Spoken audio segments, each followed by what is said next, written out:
à l'intégration des immigrants, c'est excellent. Mais est-ce que ces millions de dollars ne peuvent servir qu'à ajouter quelques milliers de personnes au nombre des immigrants qu'on va recevoir l'année prochaine? Est-ce qu'on n'est pas capable de faire mieux que ça? Je ne sais pas si vous savez, mais il existe un accord Canada-Québec en vertu de quoi le Québec détient des pouvoirs importants en matière de l'immigration économique. Cet accord prévoit que le Québec peut exiger de recevoir un part de l'immigration canadienne qui correspond à son poids démographique, qui est d'environ 24%. Mais si on regarde pour l'année prochaine, le Canada va recevoir 340 000 immigrants. Le Québec est censé en recevoir 43. C'est-à-dire qu'il y a 297 000 qui iront ailleurs qu'au Québec l'année prochaine. Ça fait 12%. On est à la moitié de notre part. Est-ce qu'on n'est pas capable de faire mieux? Si la réponse c'est que notre capacité d'accueil, c'est ça qu'ils prennent, mais pourquoi on ne met pas davantage de ressources tout de suite dans notre capacité d'accueil? Et est-ce que, et c'est surtout ça, est-ce que vous avez vu la moindre démonstration réelle que c'est véritablement ça qui a déterminé les niveaux d'immigration?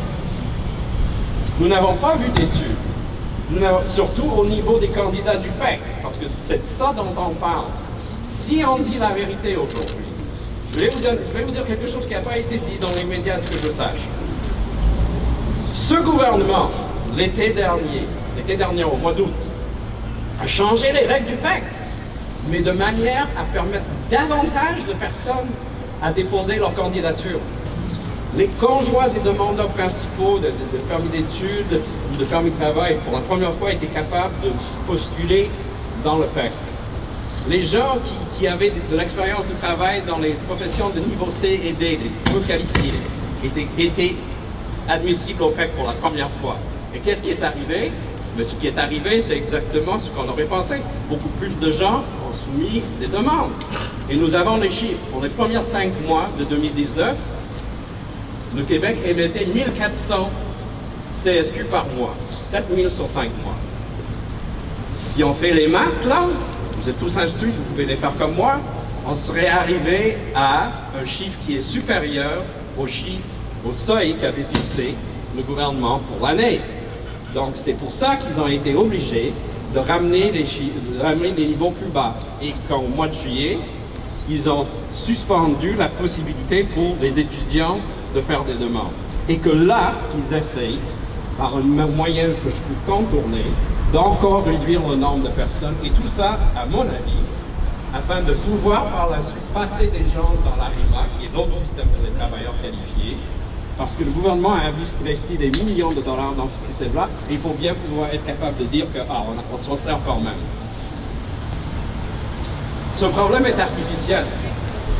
Si on prend pour acquis que les candidats qui passent au PEC sont d'excellents candidats et s'intègrent bien, mais ces seuils-là n'ont aucun sens.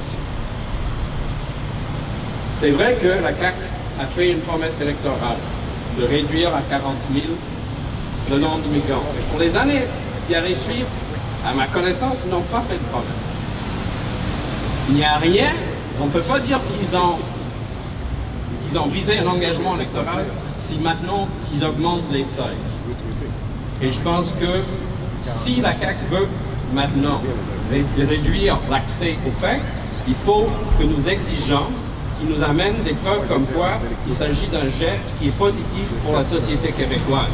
Et pas juste que ça leur permet de gagner peut-être des points parmi certains membres de l'électorat. L'autre chose, c'est que nous allons surveiller de très près parce qu'il n'y a toujours pas de texte pour la clause de droits acquis.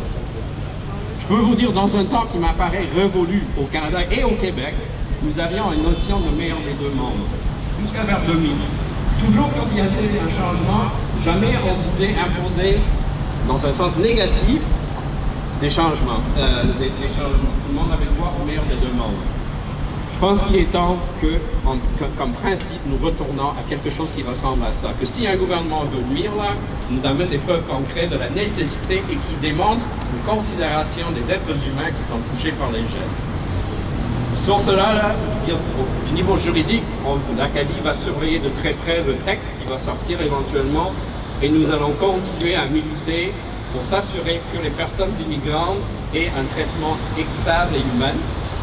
Et je vous avertis d'ores et déjà que des informations dont vous auriez potentiellement besoin, on va essayer de les mettre le plus possible sur le site de l'association qui est aqaadi.com, facile à retenir. Et nous vous incitons à les partager sur vos réseaux et aussi à nous faire suivre des questions que vous pourriez avoir sur des points de vue. Alors sur cela, je vous remercie infiniment de votre écoute et je souhaite de nous souhaiter tous la meilleure des chances pour l'avenir. Merci beaucoup, Maître David Choc. Vous avez fait reculer les gouvernements partiellement, mais c'est une victoire. Et ça, nous pouvons être fiers, mais la lutte n'est pas finie. Justement, parce que la bataille ne fait que commencer, je vais donner la parole à Thibaut Camara, un des organisateurs de cette mobilisation-là. Bonjour à tous. Bravo à vous. Il est temps de se réchauffer et d'envoyer un message clair. Je vais vous donner deux informations. La première, c'est que nous avons réussi à unir tout le monde derrière nous. Pour la première fois au Québec, nous avons le PQ, Québec solidaire, et le PLQ qui sont tous derrière nous, et ça on doit s'en féliciter. Ensuite, nous avons les milieux des affaires, nous avons les milieux étudiants, nous avons tout le monde, toute la société québécoise qui réalise que derrière cette loi, derrière ces numéros, il y a nos visages et nos projets de vie, et tout le monde est avec nous. Ensuite, au niveau des informations et de l'organisation, comment ça va se passer? Nous avons une grande manifestation le dimanche 17 novembre devant le ministère, devant le bureau du Premier ministre à Montréal, qui se situe sur les rues McGill et Sherbrooke. Donc il faut qu'on soit un maximum de monde. Et pour préparer cette journée-là, mercredi 13 novembre, nous allons organiser des comités d'action pour être prêts et être plus de 2000, 3000 devant les bureaux du Premier ministre. Donc soyez unis dans la lutte, on lâche rien, on pense aux étudiants, aux travailleuses, aux travailleurs et à toutes celles et ceux qui voulaient venir au Québec et qui avaient ce rêve en main. Donc lâchons pas la lutte et gardons courage, force et honneur, bravo à vous! Merci Thibaut Camara. Donc, nous sommes ici pour déposer notre CV, comme on le fait dans une agence d'emploi. Hein? C'est ce qu'il veut faire une agence d'emploi, bon, mais on va le suivre au mot. Donc, nous avons choisi une belle petite valise exécutive. Ça fait un peu valise d'avocat, justement.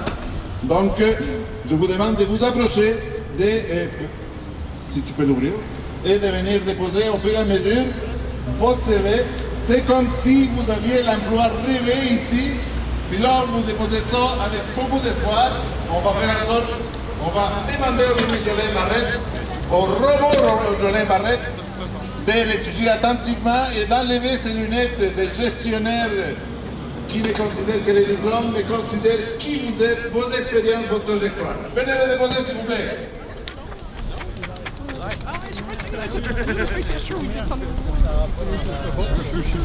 Right, but when we were having the language, oh, that's right. Yeah. That just went to Court of Appeals. That was pled, Court of Appeals thing pled in October. Oh, yeah?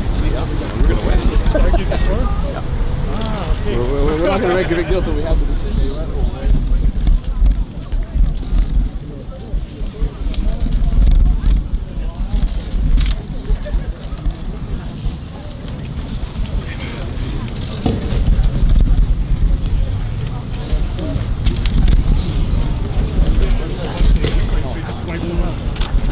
They decided to invent the French passport.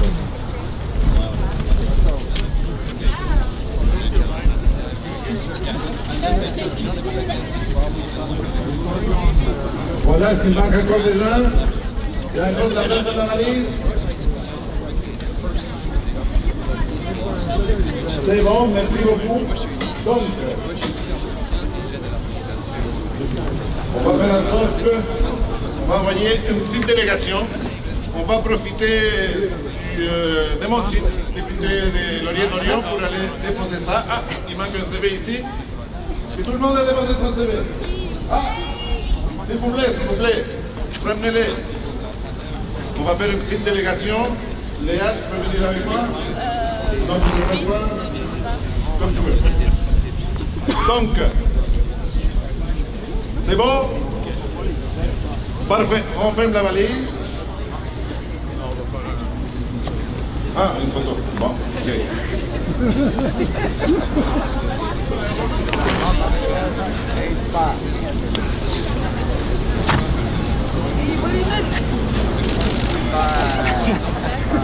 Voilà, pour Jolin Barrette. Merci à vous. Merci. Oui, vous voyez, ce sont des CV d'étudiants, donc qui en ont contre cette réforme, évidemment, du ministre Jolin Barrette. On est près du bureau du ministre, on va aller porter ces CV donc, au bureau comme tel. Manifestation qui est en cours présentement. Merci. Hein.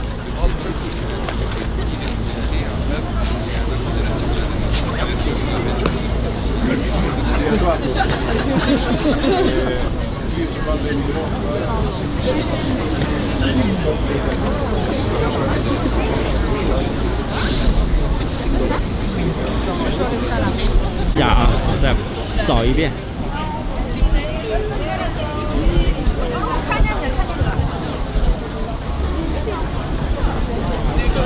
对，大部分中文。咱们过去看一下。走。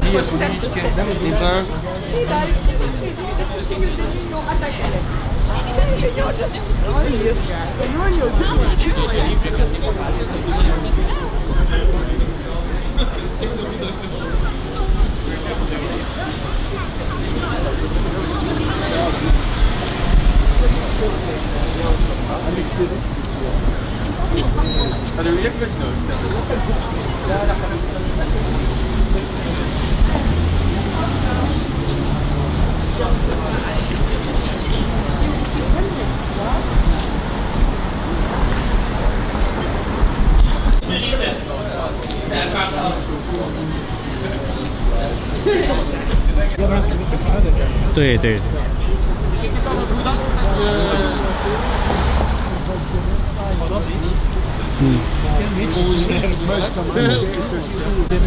De Montréal. Je peux faire des vidéos de droit. Ah. On en a besoin. Je suis avec par politique. Ah oui, d'accord. Ok. Vous autres, vous êtes journaliste ou étudiant aussi? Moi aussi. Ah oui. Ok.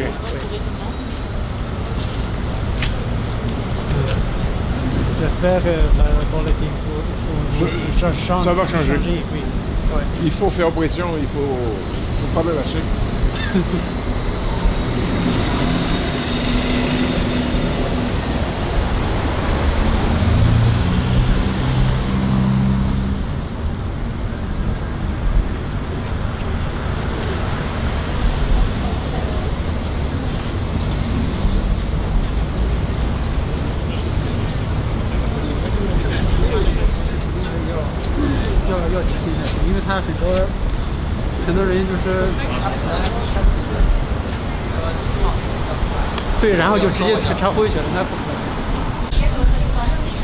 Ça s'est passé, en fait il y a personne qui est venu recevoir les CV, le ministre n'a envoyé personne, le ministre n'était pas là, il y a quelqu'un qui les a pris parce que personne ne répondait. On a attendu pendant 10 minutes, personne n'est venu nous voir, il y a un employé qui dit bon je vais les prendre. Et puis voilà, on les a laissés, c'est la preuve un peu de, comment dire, du manque de considération devant les personnes qui ont fait ces gestes aujourd'hui. Merci beaucoup. Marianne Lapierre, TVA Nouvelles, Montréal. Est-ce que vous avez vu le ministre? Non, il n'était pas là. En fait, il n'y a personne qui est venu nous voir. On a entendu, il n'y avait personne de disponible, semble-t-il, pour recevoir une correspondance. Donc, même dans une agence d'emploi, on a mieux reçu, je pense. Merci. On va traverser un peu. Hein? Finalement, le même monsieur qui nous a conduits en haut, il a dit bah, écoutez, j'ai appelé, mais personne ne vient vous voir. Fait que, on a pris le CV, on lui a dit voilà, on vous le laisse. C'est la preuve du manque de considération envers vous. Envers vous. je vous le dis, là, on est mieux traité dans une agence d'emploi qu'au ministère de l'Immigration du Québec. Donc voilà, c'est Sisi, je vous remercie pour les gestes d'être venu ici, d'avoir apporté votre CV. Et je vous le dis, cette lutte-là n'est pas finie, on continue. Thibault Camara l'a dit tantôt, il y a une manifestation le 17 novembre, dimanche le 17, devant le bureau du Premier ministre du Québec. Il va y avoir sûrement d'autres actions. Tout ce qu'on peut faire, comme on dit au Québec, on amène de l'eau au moulin. Hein? Cette lutte n'est pas finie, puis on a des chances de le gagner parce que le gouvernement est complètement isolé. Tous ses alliés, les mondes de l'éducation, les mondes économiques, ses principaux alliés l'ont laissé tomber, c'est pour ça qu'ils ont reculé. C'est le temps de profiter de cette situation-là, c'est le temps de continuer à se mobiliser parce qu'on peut gagner. Merci beaucoup, puis on ne lâche pas.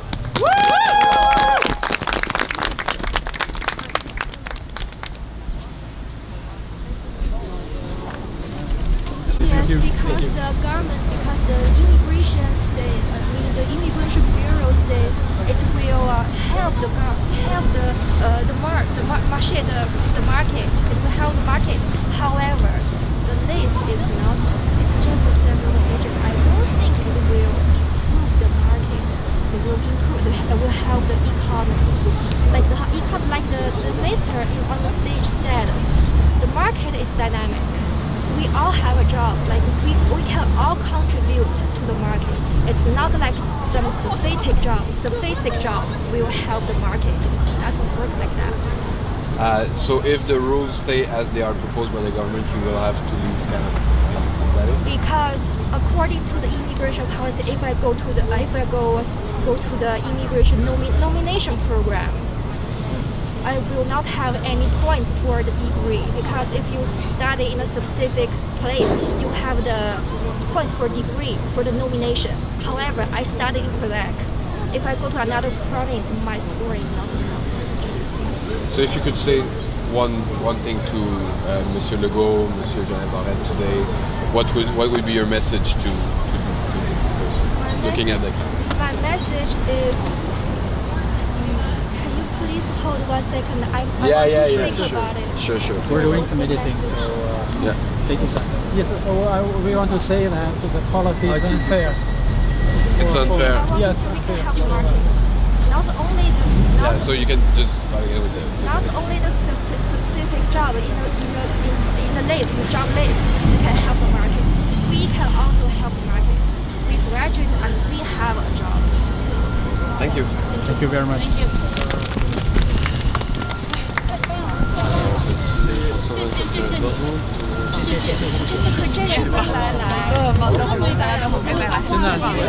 就是我们发出了，发出了中国的信息，对我们以前中国人从来没有发出过。